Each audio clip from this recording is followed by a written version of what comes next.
Hi viewers, ഇന്ന് നമ്മൾ തയ്യാറാക്കാൻ പോണത് കത്തിരിക്ക പുളിക്കുഴമ്പ് കേട്ടോ. അതിനായി ഒരു ഉരുള പുളി വെള്ളത്തിൽ താഴ്ത്തുക, വഴുതനങ്ങ ചെറുതായി മുറിക്കുക കേട്ടോ. ഒരു ചീനച്ചട്ടിയിൽ ഒരു സ്പൂൺ മല്ലി, പിന്നെ ഒരു അര സ്പൂൺ കുരുമുളക്, പിന്നെ ഒരു ചുവന്ന മുളക് എന്ന് വെച്ചാൽ കുരുമുളക് ഇട്ടുകൊണ്ട് ഇത് അത്ര മതി.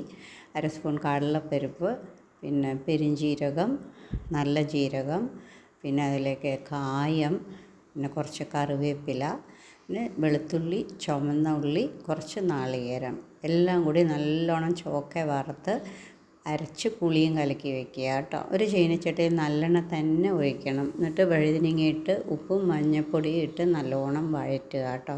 എന്നിട്ട് വെന്ത് കഴിയുമ്പോൾ ഈ അരപ്പ് അതിലേക്ക് ഒഴിക്കുക.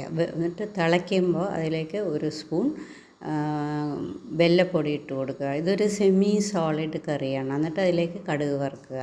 അതിനെ ഒരുപാട് വെള്ളമാക്കരുത് കേട്ടോ. Happy cooking.